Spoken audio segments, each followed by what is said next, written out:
প্রতিকূল আবহাওয়া কিংবা সংশ্লিষ্ট অনিবার্য কারণে যারা চলমান এইচএসসি ও সমমান পরীক্ষা 2026 এর কোনো বিষয়ে অংশগ্রহণ করতে পারেনি, তারা চট্টগ্রাম শিক্ষা বোর্ডের ইতিমধ্যে স্থগিত হওয়া সংশ্লিষ্ট বিষয়ে অভিন্ন প্রশ্নপত্রে শিক্ষা মন্ত্রণালয় কর্তৃক নির্ধারিত একই তারিখে ওই সময়ে পরীক্ষা অংশগ্রহণ করতে পারবেন।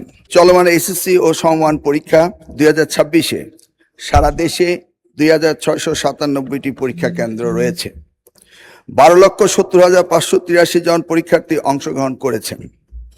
সম্প্রতি ভারী বর্ষণ ও বৈরী আবহাওয়ার কারণে চট্টগ্রাম শিক্ষা বোর্ডের অধীনস্থ 5টি জেলা তথা চট্টগ্রাম, কক্সবাজার, খাগড়াছড়ি, রাঙ্গামাটি ও বান্দরবনে অনুষ্ঠিতব্য পরীক্ষা স্থগিত করা হয়েছে। চট্টগ্রাম শিক্ষা বোর্ডের বাইরেও ঢাকা সহ দেশের কিছু কিছু জেলায় বিচ্ছিন্নভাবে কিছু পরীক্ষার্থী বৈরী আবহাওয়া ও বহুবিধ কারণে নির্ধারিত পরীক্ষায় অংশগ্রহণ করতে পারেনি।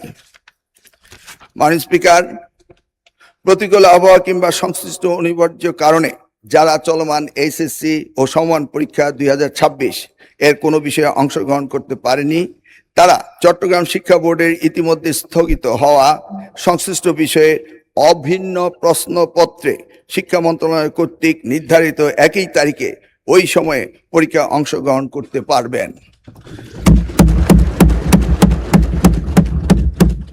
মাননীয় স্পিকার, যেহেতু এইচএসসি পরীক্ষা শিক্ষার্থীদের জীবনে একটি অত্যন্ত গুরুত্বপূর্ণ ধাপ, তাই বিশেষ বিবেচনায় এই বিশেষ সুযোগ প্রদান করা হলো। মাননীয় স্পিকার, পদার্থবিজ্ঞান প্রথম পত্রে ভুল প্রশ্নপত্র প্রণয়নের দায়ী ব্যক্তিদের ইতিমধ্যেই সাময়িক বরখাস্ত করা হয়েছে। মাননীয় স্পিকার, আমি আবারও আশ্বস্ত করছি, পদার্থবিজ্ঞান প্রথম পত্র 6 নম্বর প্রশ্ন এবং 7 নম্বর প্রশ্নে যে ভুল হয়েছে তার জন্য পরীক্ষার্থীদের পূর্ণ নম্বর দেওয়া হবে।